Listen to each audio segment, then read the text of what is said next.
Zoti Samsa thirrri zotëria e mesit duke treguar me gisht Gregorin që përparonte ngadalë e nuk shtoi asnjë fjalë tjetër. Violina heshti, qeraxhui i mesit i buzëqeshin në fillim shokëve të tij duke tundur kokën dhe pastaj shikoi Gregorin. Në vend që ta përzinte Gregorin, babait ju duk më e nevojshme që t'i qetësonte qeraxhinjt. Edhe pse ato nuk ishin as pak të shqetësuar, biles dukej se po zbaviteshin më shumë nga ky erçfaqe se sa nga Violina. U tur drejt tyre e filloi t'i shtynte me krahët hapur drejt dhomës së tyre, duke fshehur pamjen e Gregorit me trupin e vet. Ato u zemëruan me të vërtetë, nuk ishte e qartë për shkak të sjelljes babait, apo sepse zbuluan të kishin një fqinj si Gregori pa qenë të informuar për këtë. Kërkonin shpjegime nga babai, mblidhnin shpatullat, lëmuanin mjekrat dhe më në fund u tërhoqën dhomët e tyre. Ndërkohë e motra, pasi kaloi çoruditjen që solli kjo ndërparerje papritur e muzikës saj, pasi mbajti përcakua violinën dhe harkun me duart e lëshuara, vazhdonte të lexonte notat si të kishte ndërmend vazhdonte përsëri, u dërodh papritur, mbështeti instrumentin në parerjen e mamas që mezi merrte frym dhe ishte ulur në qoshe duke dihatur. Vrapoi dhomën pranë, drejt së cilës qeraxhinjt po shtyheshin nga babai. Me duart e saj eksperte rregulloi mulesat dhe estekat. Para se zotërinj të futeshin në dhomë, ajo kishte sistemuar krevatet dhe doli nga dhoma. Babai me kokëforcinë e tij kishte harruar edhe atë pak respekt që i detyrohej qeraxhinjve. I shtynte derisa zotëria e mesit tek dera e dhomës u ndal, duke përplasur këmbët e detyroi baban të jepte fund. Ju njoftoi, tha duke ngritur dorën e duke kërkuar me shikim edhe nënën e motrën, që duke marrë parasysh kushtet në këtë familje dhe në këtë shtëpi, dhe pështyon ndyshe se do ta lë dhomën. Natyrisht nuk do të paguaj as atë 100 ark për ditët që kam ndenjur këtu. Për më tepër do të kërkoj dërm shpërblimet e rastit që mbesoni mund të motivohen me lehtësi. Pastaj heshti dhe shikoi para vetes si të priste ndonjë gjë. Në fakt, miqtë e tij i bën jehon fjalëve të tij duke thënë: "Edhe ne do ta lëm dhomën më një herë." Pastaj kapi dorezën dhe përplasi derën me zhurmë. Babai kërkoi me të prekur poltronën e tij dhe u lëshua rënd në të, duke sikur ishte gati të bënte gjumin e zakonshëm të darkës, por tundja e vazhdueshme e kokës tregonte se nuk po flinte as pak. Gregori kishte qëndruar në të njëjtin vend ku e kishin pikasur qeraxhinjt. Zhgënjimi për dështimin e planit të tij dhe ndoshta dobësiat e pangrënit për një kohë gjatë nuk e linin të lëvizte. Parashikonte me frikë një sulm të tmerrshëm kundër tij nga ana të gjithëve. As edhe Violina e prekur nga duart që dridheshin të mamas që ran tokë e bëri një zhurmë të madhe, nuk e bëri të lëvizte vendit. "Prindër të dashur", tha motra duke përplasur pllëmbën mbi tavolinë si donte të riqte vëmendjen. "Kështu nuk mund vazhdohet më. Ju mbase nuk e keni kuptuar akoma, kurse unë po. Nuk dua as t'ja përmend emrin vllait tim para kësaj kafshe. E ju them vetëm se duhet të çlirohemi prej tij. Kemi bërë gjithë çfarë ishte e mundur. E kemi mbështetur, e kemi duruar. Besoj se askush nuk mund të na bëjë as atë qortimin më të vogël." "Ke një mirë drejt", tha me vete babai. Nëna që vazhdonte të gulçonte filloi të kullitej, duke vënë dorën para gojës e syt kishin një shikim të tmerruar. Motra vapoi tek ema dhe i mbajti ballin me një rëndor. Fjalët e motrës duhet kishin ngjallur mendime të zymta tek babai. Ai u ngrit në këmbë. Filloi të luajë me beretën e rojës në mes të pjatave të mbetura nga e ngrëna qeraxhinjve dhe shikonte her pas here Gregorin e palëvizur. "Duhet përpiqemi të çlirojmë prej tij", i tha motra babait. Nëna nuk mund të dëgjonte nga kolla. "Ai do ju vras të dyve, e ndjej. Kur duhet të na bi bretku si ne, nuk mund dërohet një hall i përjetshëm si ky. Edhe unë nuk mundem më." Dhe u shkrer në një të qartë dëshpëruar. Lotat saj rroshiten edhe në fytyrën e nënës që i fshinte në mënyrë mekanike. "Bi", tha babai gjithë mëshire me jeton mirë kuptimi. "Si t'ja bëjmë?"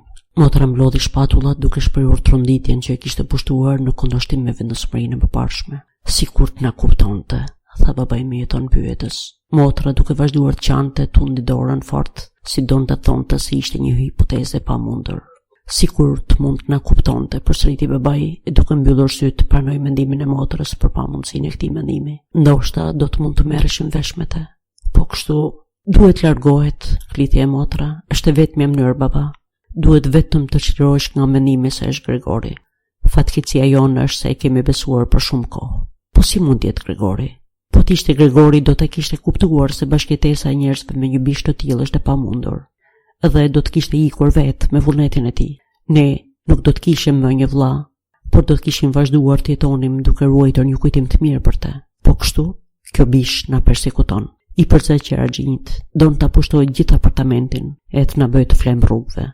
"Shiko baba", thiri papritur, "po fillon përsëri. Dhe me një tmerr të pakuptueshëm për Gregorin, e la edhe të ëmën, duke kërcyer nga karrika si t'ishte gati ta sakrifikonte nënën që të mos rrinte pranë Gregorit. Pastaj u drejtua t'jatit, që i goditur nga sjellja e çuditshme e bijës u ngrit edhe ai dhe ngriti krahët si për ta mbrojtur të bien prej tij. Por Gregori nuk ishte ndërmend të freksonte asnjërin, aq më pak të motrën. Thjesht kishte filluar të rrotullojë për të shkuar në dhomën e tij. E kjo krijonte një efekt çuditshëm për shkak të gjendjes së tij të mirë. Ai mund t'i bënte këto manovra vetëm duke u ndihmuar nga koka, të cilën e ngrinte lart dhe përplaste për tokë her pas here. Ndaloi një çast, shikoi përreth, duke i se i kishin kuptuar qëllimet e tija. Ishin friksuar më së koti. Tani të gjithë po e shikonin të heshtur dhe me pamje të trishtuar. Nëna rinte ulur në karrige me këmbët e shtrira të bashkuara, me sytë e mbyllur nga stërlodhja. Babai dhe motra ishin të ulur pranë njëri tjetrit. Motra i kishte hedhur dorën në qafë babait. Ndoshta tani mund të kthehem, mendoi Gregori. Rifilloi lëvizjen e tij të mundimshme. Nuk arrinte t'i ndalonte gulqimat prej sforcove të mëdha dhe i duhej të pushonte her pas here. Askush nuk po e shtynte. Gjithçka varej nga ai. Pasi u rrotullua, filloi të zvarrisej para. U hapit nga largësia e madhe që e ndante nga dhoma, e nuk arrinte ta shpjegonte se si ja kishte dalë mban pavarësisht nga dobësia e tij. Ta përshkonte atë distancë pak më parë, pa e kuptuar fare. Me mendimin e ngulitur që të ecte sa më shpejt, asgjë e vuri re se nuk e shqetësonte asnjë fjalë, asnjë thirrje nga familjarët. Vetëm kur arrite te dera ktheu kokën jo krejtësisht sepse po ndjente që qafa po i ngurcohej. Sidoqoftë, arriti të shikonte që asgjë nuk ishte ndryshuar pas tij. Vetëm motra ishte ngritur. Shikimi i tij i fundit rroku nënën, tashmë të përgjumur. Sapo u fut në dom, dëgjoi derën të mbyllej me çelës e t'i vjesh uli. Zhurma e papritur e friksoi shumë Gregorin sa ju përkulen këmbët. Kishte qenë motra që kishte vepruar me aq vrull. Ishte në këmbë dhe po priste. Pastaj në majt gishtave kishte varpuar, prandaj nuk e dëgjoi Gregori kur erdhi. Më në fund, u tha prindërve, ndërsa rrotullon të çelësin brav. Po tani, pyeti veten Gregori duke parë errësirën. Shpejt e kuptoi se nuk mund të lëvizte më. Nuk u hapit. Bile si duke i çuditshme se si kish mundur të arrinte deri aty me këmbkat e tija delikate. Megjithatë njihej mjaft mirë, edhe pse ndjente akoma dhëmjen gjithë trupin, kishte përshtypjen se dhëmjet po bëheshin gjithnjë më dobta e po zhdukeshin krejt. Asgjë ndjente më mollën e kalpur në shpinë dhe njollën e infektuar rreth saj, të mbuluar të tërën me pluhur. Mendoi sërish për familjen me dashuri dhe mallëngjim. Binja e tij se duhet zhdukej, ishte ndoshta edhe më e fortë se e të motrës. Qëndroi kështu në këtë gjendje bashllëku e meditimi, derisa akulla e sahatit tregoi orën 3. Asistoi edhe në agimin e parë jashtë dritares. Pastaj ju përkul koka në mënyrë të pavullnetshme dhe nga vrimat e hundëve doli e dobët fryma e fundit. Kur erdhi shërptori herët në mëngjes me vrullin dhe energjinë me të cilat përplaste dyert në mënyrë të tillë që edhe pse ja kishin thënë disa herë se nuk ishte e mundur të flinte në apartament pas ardhes saj, nuk i rënë asgjë veçantë gjatë vizitës së parë në dhomën e Gregorit. Mendoi se e bënte me dashje duke luajtur rolin e ofenduarit dhe i vishte atij në fakt çdo njëjtë të mundshme. Meqenëse kishte rastisht në dorë fshesën, kërkoi ta knacmonte pa Gregorin që të largohej nga dera. Duke mos patur asnjë rezultat, i erdhi i natë dhe i dha një të shtyrt fort. Vetëm pasi e lëvizi dhe nuk pati asnjë reagim i kushtoi vëmendje. Kur pa se si ishin punët në të vërtetë, zgurdolloi syt, lëshoi një fishkëllim, por nuk u përmbajt gjatë dhe varpoi duke hapur dhomën e gjumit e duke bërtitur në errësirë. E Anita shihni ka ngordhur, ja tek është, krejtësisht i ngordhur. Bashkëshortët Samsa ishin të ulur në shtrat, duke e marrë veten nga trauma që i shkaktoi futja pa pritur e shërbëtorës në dom. Në fillim nuk e kuptuan domethënien e lajmit. Më pas, zoti dhe zonja Samsa zbriten me nxitim nga krevati, secili nga ana vet. Zoti Samsa hodhi mbulesën me shpatulla, zonja Samsa në këmishën e natës. U futën në dhomën e Gregorit. Ndërkohë ishte hapur edhe dera sallonit ku flinte Greta pas ardhjes së gjergjinjve. Ajo ishte veshur si të mos kish fjetur gjithë natën. Edhe zbehtësia e fytyrës së saj tregonte këtë. Vdiq, tha zonja Samsa duke e parë me shikim pyet shërbëtoren, edhe pse mund ta shihte vetë të siguroi pa patur nevojë që ta kontrollonte.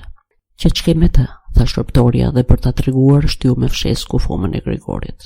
Zonja Samsa bëri një gest si donte të ndalte fshesën, por e përmbajti veten. Tani, tha zoti Samsa, mund të falënderojmë Zotin. Bëri shenjën e kryqit dhe 3 gratë noqën shembullin e tij.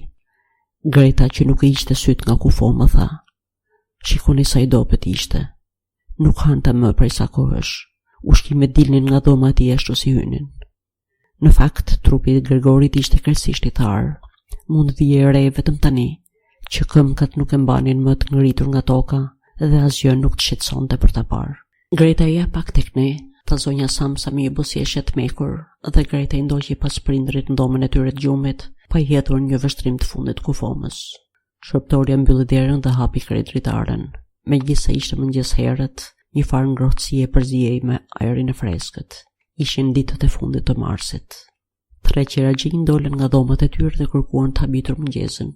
Ata i kishin harruar. Ku është mëngjesi? Pyeti i ngrysur shërbëtorën zotëria e mesit. Ajo duke vënë gishtin tregues për abuzëve, i ftoi zotërin të shkonin në dhomën e Gregorit. Në fakt, ato të 3 shkuan në dhomën e ndriçuar krejt dhe ju sollën rrotull kufomës, me duart në xhepat e xhaketave të tyre të ngrëna pak. Atë çast u hap dera dhomës së gjumit dhe u shfaq zoti Samsa me uniformë. Me njërin krah mbante gruan, me tjetrin të bien. Të 3 kishin sy të kuq. Greta e zhyste her pas herë kokën në krahun e tjatit. Largoni me njerë nga shtëpia ime, bërtiti zoti Samsa, duke i treguar derën poshtë kputur nga gratë. Çfarë të thot kjo? Tha zotëria e mesit si ngrirë dhe buzëqeshi me shikim të keq. 2 zotërinjtë e tjerë fërkonin vazhdimisht duart pas shpinës, si të prisnin një grindje të madhe, rezultati i cilës të ishte pozitiv për ta. Duhet të them pikërisht atë që thash, u përgjigj zoti Samsa, duke ecur në një vijë me 2 shoqërueset e tij drejt qeraxhiut. Ai qëndroi për një çast në vend dhe shikoi për tokë, sikur mendimet e tij në kokë të prisnin në një urdhër të ri. Atëherë po ikim, murmuriti, duke ngritur kokën drejtim zotit Samsa, si donte me përujtësi të kërkonte lejë për këtë nga ai. Zoti Samsa u mjaftua të bënte një shenjë me sy. Pastaj zotëria u drejtua me hapa të shpejtë nga paradhoma. 2 miqtë e tij e kishin dëgjuar pa i lëvizur me duart dhe ndoqën duke kurcyer si të kishin frikë se zoti Samsa do ta ndërpriste kontaktin me kujtën e tyre. 3 zotërinjt morën kapelet nga varsja dhe çadrat nga çadërmbajtësja. Bën një përulje në heshtje dhe lanë apartamentin. Duke tepruar me mosbesimin që rezultoi tepërt, zoti Samsa doli në sheshpushimin e shkallëve së bashku me 2 gratë dhe të mbështetur në parmak, panë se si 3 zotërinjt me ngadalë por pa u ndalur zbritën shkallët e gjata dhe zhdukeshin pas çdo kthese e dukeshin përsëri pas disa sekondash. Sa më shumë largoheshin, aq më shumë zbehej interesi i familjes Samsa për ta. Dhe kur një garson i kasapit me ngarkesën e tij mi kokë i zuri dhe i kaloi, zoti Samsa e la parmakun me gratë dhe së bashku me ta u kthye në apartament si të lehtësuar. Vendosen t'ia kushtonin ditën pushimit dhe shëtitjeve, jo vetëm që e meritonin, por kishin absolutisht nevojë. Ulën në tavolinë dhe shkruan 3 letra. Zoti Samsa drejtuesve të tij, zonja Samsa porositësit dhe Greta e Perorit. Ndërsa po shkruanin, hyri në dhomë shërbëtorja dhe i lajmëroi se po largohej sepse i kishte mbaruar punët e mëngjesit. Të 3 shkruesit bën shenjë me kokë, pa ngritur kokën, dhe vetëm kur panë se gruaja nuk po largohej e shikuan duke rrudhur vetullat. Atëherë e pyeti zoti Samsa. Shërbëtorja po rrinte te pragu i derës, duke posjeshur si donte të jepte një lajm të gëzuar familjes. Por do ta jepte vetëm po ta pyesnin. Penda e strucit thuajse pingull me kapelen, e që kishte shkaktuar te zoti Samsa gjithnjë nervozizëm, lëkundën gjithë drejtimet. Po tani çfarë kërkon? Pyeti zonja Samsa, për cilën shërbëtorja kishte më shumë respekt se për të tjerët. Po, u përgjigj shërbëtorja dhe nuk arrinte të vazhdonte për shkak të buzëqeshjes tepruar. Me një fjalë, mos u shqetësoni për atë gjën atje, e kam rregulluar unë atë punë. Zonja Samsa dhe Greta u përkulën në letrat e tyre si të donin të vazhdonin të shkruanin. Zoti Samsa, duke i kuptuar se shërbëtorja donte të fillonte një tregim me të gjitha hollësitë, ja hoqi dëshirën për të vazhduar me një gest të prerë. Me që nuk po e lejonin të fliste, u kujtua për ngutin që kishte dhe bërtiti e fyer. Mirëdita të gjithëve. U kthye si gjendosur e doli nga shtëpia duke përplasur derën me shumë zhurmë. Kjo do të pushohet sonte nga puna, po ai zoti Samsa, pa marrë përgjigje as nga gruaja as nga vajza. Ndoshta shërbëtorja sapo prishe qetësinë që sapo kishin fituar. 2 gratë u ngritën, shkuan tek dritarja dhe qëndruan atje të përqafuara. Zoti Samsa qëndroi ulur në karrige. I shikoi një copë herë, pastaj i tha: "Ejani pak këtu. Çfarë ishte? Tani kujdesuni pak për mua." Gratë u bindën menjëherë, vrapuan drejt tij, e përgëdhelën dhe përfunduan me nxitim letrat e tyre. Dolën nga apartamenti që të 3 së bashku. Pas muajsh nuk e kishin bërë. Dhe ikën me tram jashtë qytetit në ajër të hapur. Vagoni ku ndodheshin vetëm ata ndryshoi nga rrezet e ngrohta të diellit.